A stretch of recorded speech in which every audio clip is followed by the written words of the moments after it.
kebajikan. Ya, pada pagi hari ini kita hadir lagi di studio Ngopi Sehat, ngobrol pagi seputar kesehatan. Saat ini kami berada di aula studio Puskesmas Pandauke Sampuria Puenya. Pada pagi hari ini kita akan masuk dalam segmen pendaftaran atau yang biasa terpampang dalam alur pelayanan itu adalah loket pendaftaran pasien. Tentunya pada hari ini kami telah menghadirkan penanggung jawab atau koordinator petugas loket. Silakan diperkenalkan Bu namanya. Terima kasih. Baik, Assalamualaikum warahmatullahi wabarakatuh dan selamat pagi. Saya Syama Al-Trimurti, penanggung jawab rekam medik. Dan di samping kami ada juga penanggung jawab piker ataupun yang pas lain selalu berhubungan dengan saudara kami yang di samping. Bisa diperkenalkan namanya Bu? Oke, terima kasih. Saya Siti Umrianti. Kebetulan di Puskesmas Pandauke saya penanggung jawab PIC Piker BPJS.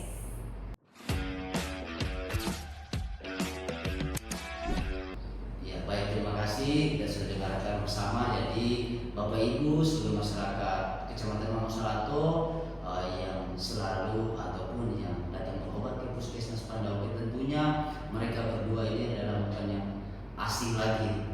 Yang sering-sering ke Puskesmas tentunya sudah melihat setiap pagi senyum para petugas-petugas kami di Puskesmas, terutama pada petugas pendaftaran atau loket Puskesmas.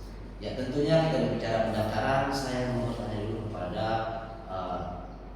koordinator petugas loket Puskesmas Pandauke. Boleh tadi ceritakan apa peran loket dalam pelayanan di Puskesmas Pandauke? Terima kasih Pak.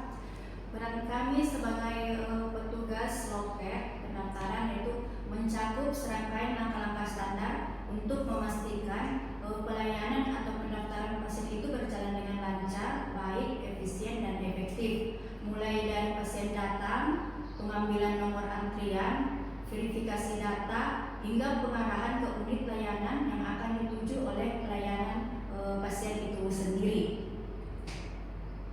Jadi mendaftarkan sekaligus mengarahkan. Iya. Tentunya tadi ada efektivitas dan berjalan dengan lancar dalam pelayanannya ya. Jadi semua dikendalikan oleh petugas loket. Tentunya berbicara loket pendaftaran ini isu-isunya mungkin sudah dari kemarin ya kita dengarkan bahwa ternyata dalam alur pelayanan Puskesmas ini ada dua jenis pelayanan. Ada yang online, ada yang offline.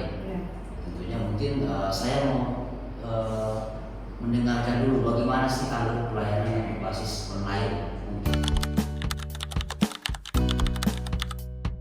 Mungkin dari PIC Puskesmas bisa menjelaskan. Oke, terima kasih.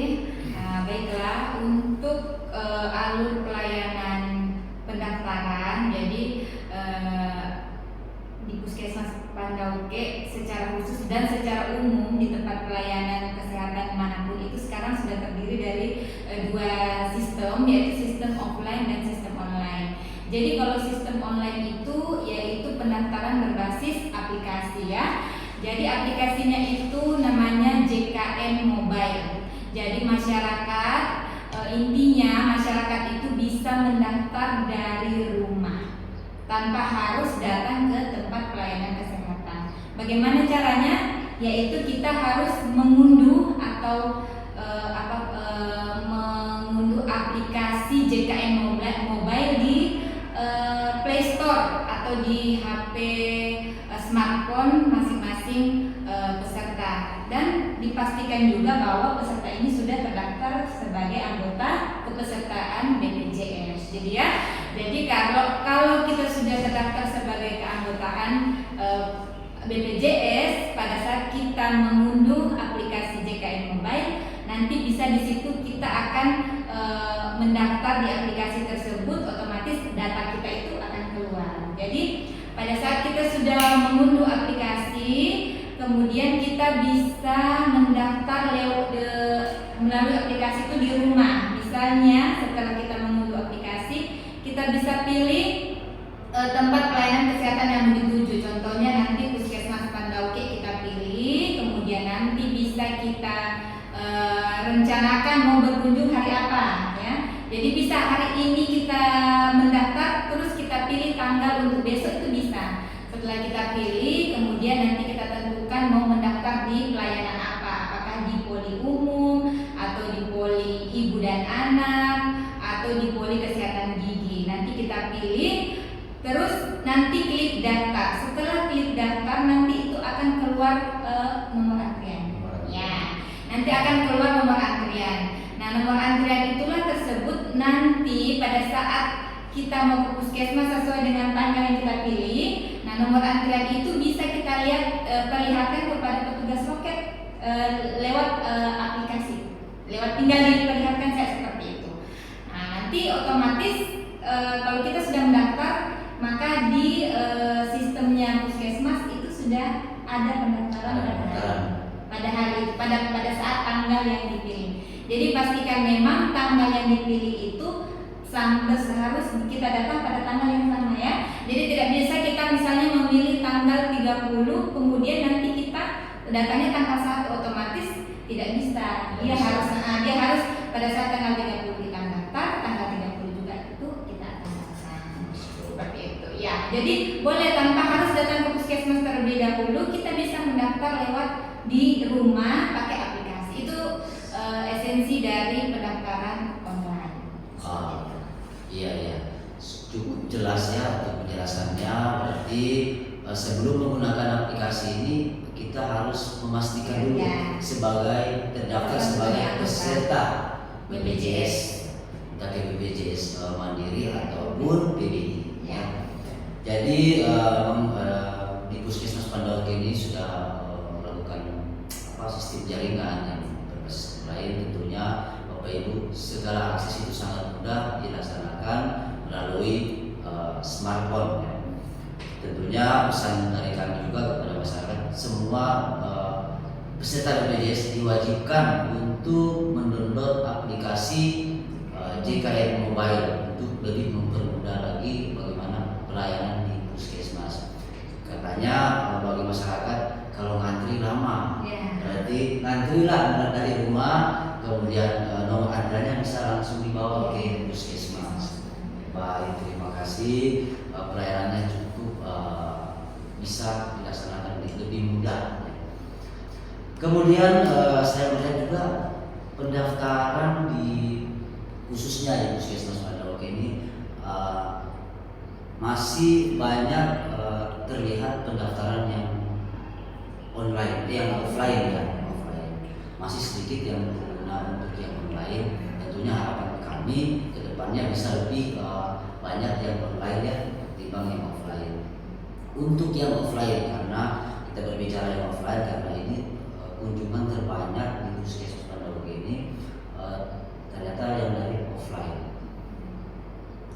Sebelum pasien datang ke puskesmas untuk yang koordinator loket, kira-kira apa yang perlu disiapkan dari pasien tersebut untuk sebelum datang mendaftar di Puskesmas Pandauke? Terima kasih. Untuk kami sebagai petugas loket, pertama-tama itu kami menyampaikan kepada pasien untuk membawa kartu identitas diri lengkap seperti kartu KTP, kartu BPJS dengan kartu berobat. Kalau untuk pasien baru, kami cuma meminta kartu KTP dengan kartu BPJS untuk pasien baru.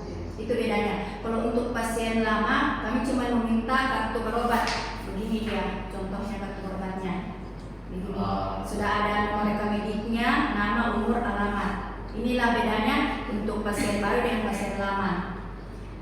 Begitu. Berarti membedakan pasien baru dan lama dari jenis rekam medisnya. Iya, rekam mediknya. Ada nomor seri untuk rekam medis setiap pasien yang ada ya. Oke, baik. kasih. Tentunya identitas yang paling utama pada saat melakukan pendaftaran itu yang paling lengkap ya. Ya, Pandauke. Ya. Dari tadi berbicara identitas, ya. Kita ketahui bersama bahwa wilayah kerja Puskesmas Pandauke ini ada kurang lebih 8 desa ya, 8 desa. satu dusun. Tentunya dalam pelayanan yang dilaksanakan selama ini, apakah masih ditemukan masyarakat yang datang berobat tidak membawa identitasnya? Terima kasih. Yang kami temukan memang banyak, terus terang banyak ya. Jadi kami punya solusi untuk kami di lingkungan kami petugas loket itu. Kami ada menyiapkan dua tempat itu, seperti satu file untuk di komputer, satu di buku. Jadi itu buku album, satu album itu 2 desa kami siapkan. Tidak diminta-minta misalnya komputernya rusak atau mati lampu, kami bisa lihat rekam mediknya pasien di buku. Untuk pasien yang belum memiliki identitas, Iya, seperti atau kartu KTP, kartu keluarga dan lain-lain. iya, atau rekam mediknya juga tidak ada, maksudnya dia tidak membawa. Dan kebanyakan itu kami dapatkan pasien juga tidak membawa kartu berobat. Padahal dia sudah pernah berobat, cuma dia bilang sama kami belum pernah berobat. Pas kami cek ternyata sudah ada rekam mediknya. Itu banyak kami dapat masalah di petugas. Jadi kami punya pelayanan agak terhambat, terkendala karena masalah itu, masalah kartu berobatnya. Gitu. Oke, baik, terima kasih untuk penjelasannya tadi. Sedikit ada beberapa pertanyaan, ada sekitar 2 pertanyaan yang saya mungkin bisa mempertanyakan kepada PIC dan koordinator petugas loket tentang bagaimana untuk pendaftaran pasien yang gawat darurat. Dari petugas loket dulu, pasien yang gawat darurat seperti apa? Terima kasih. Kalau untuk kami sendiri petugas loket, kalau kami dapat pasien yang gawat darurat, untuk pendaftaran kami hentikan dulu. Kami suruh dulu pasiennya atau keluarga pasien ke bawah ke ruang IGD, ruang tindakan. Kalau masalah administrasi nanti pasiennya sudah membaik, baru salah satu keluarganya kami suruh mendaftar ke kami. Gitu. Berarti tindakannya tindaki dulu, Ya, kemudian baru administrasinya belakangan gitu. Iya. Pasiennya dulu ya. Kalau berbasis online ada nggak untuk dari aplikasi tersebut untuk layanan khusus yang kegawat darurat?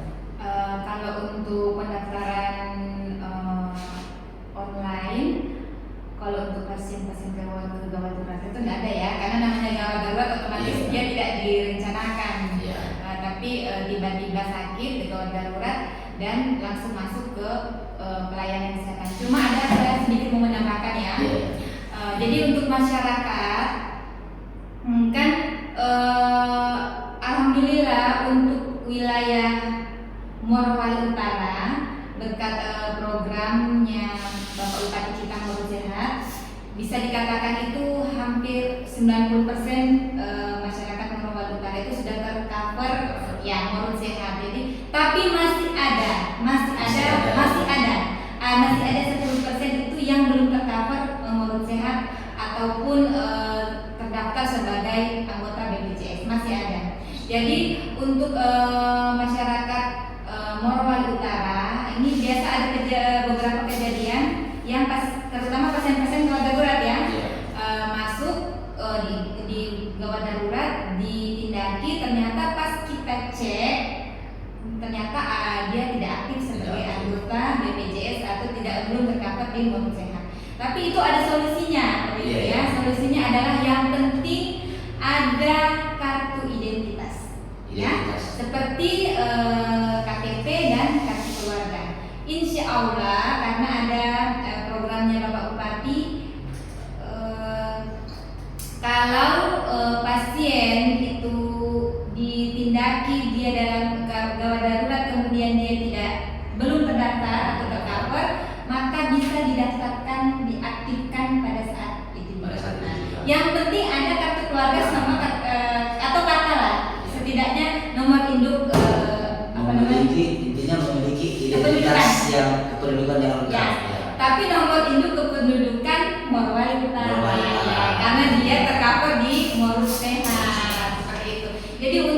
warga masyarakat Morowali Utara tidak usah terlalu khawatir karena programnya Bapak Bupati Morowali Sehat dan pengaktifan BPJS gawat darurat itu selama beberapa tahun terakhir ini alhamdulillah lancar. Jadi yang penting kalau ada anggota keluarga baru, kan itu beberapa kejadian biasa di sini itu bayi.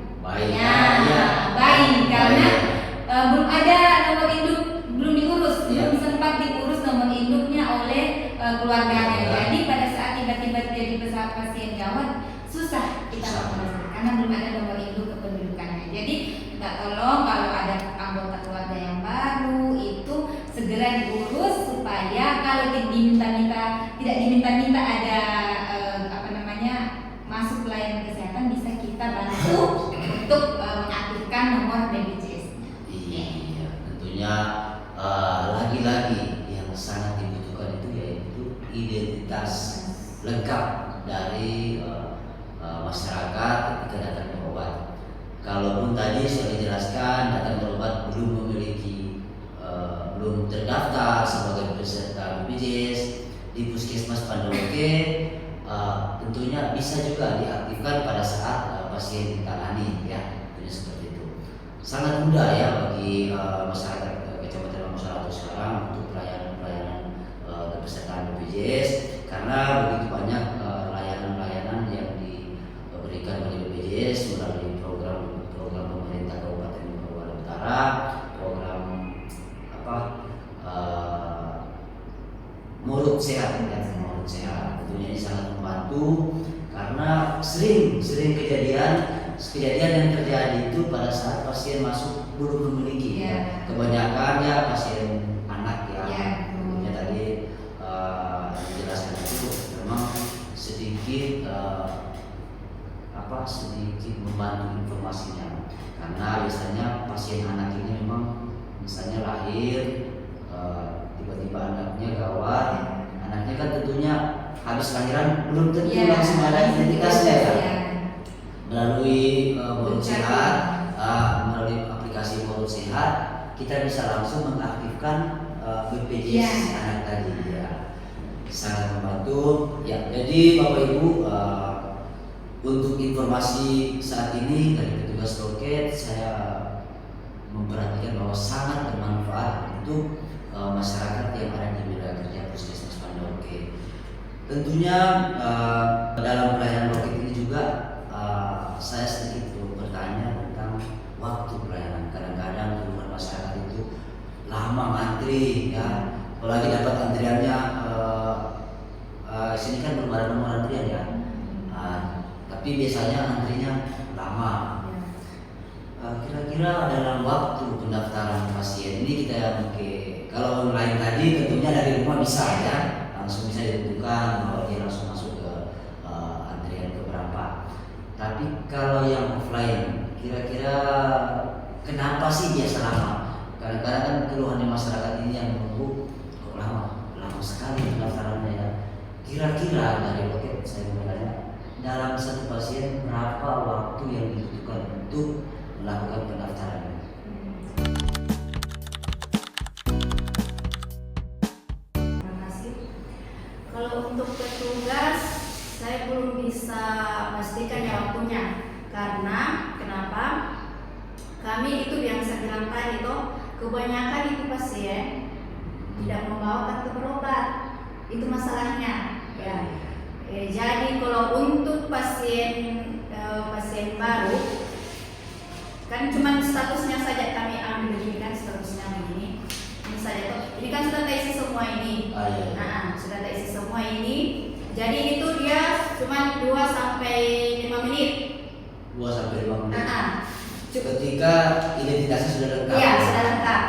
Sudah ini kan sudah terisi semua ini, sudah terisi semua. Jadi cuma ini saja, hari tanggal ini saja. Jadi 2 sampai 5 menit. Cuman masalahnya kalau pasien lama, kalau sudah membawa kartu berobat itu sampai setengah jam. Ya, kartu berobat ya. Iya. Tentunya berarti waktu pelayanan petugas loket ditentukan dari kelengkapan identitas pasien dari pasien tersebut. Iya, gitu.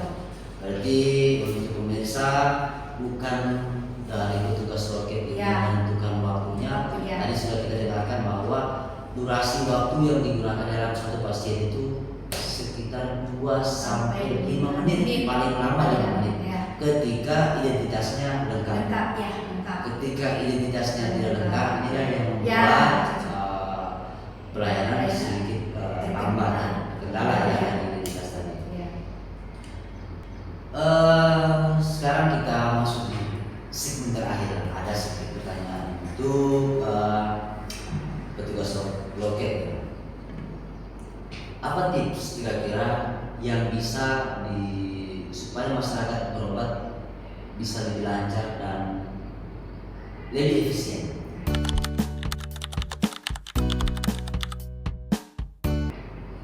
Ini sangat penting juga ya. Iya. Terima kasih. Kami punya tips ini.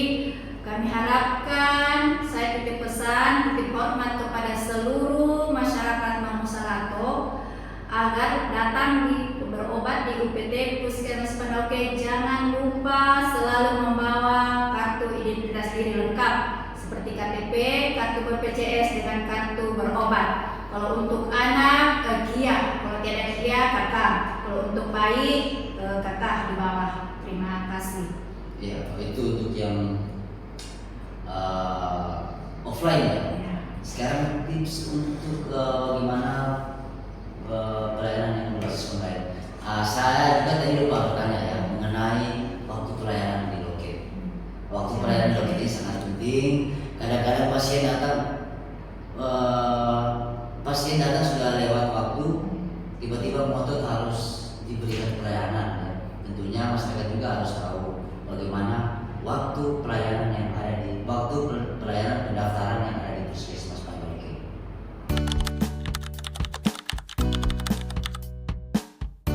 Kalau untuk pelayanan mulai jam 8 sampai 11.30. 11.30. Itu untuk rawat jalan.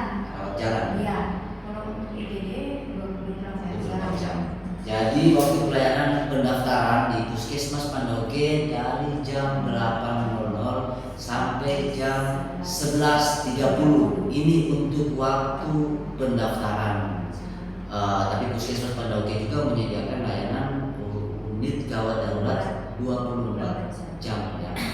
Tentunya kalau untuk untuk pendaftaran ke loket untuk rawat jalan jangan datang lewat dari jam tersebut ya.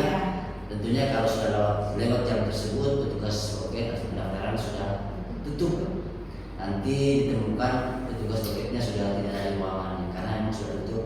Karena ada waktu dari jam 12 kita istirahat, kemudian dari jam 12 sampai jam 1 kita masuk lagi, kemudian menyelesaikan segala administrasi pelayanan yang ada di Puskesmas.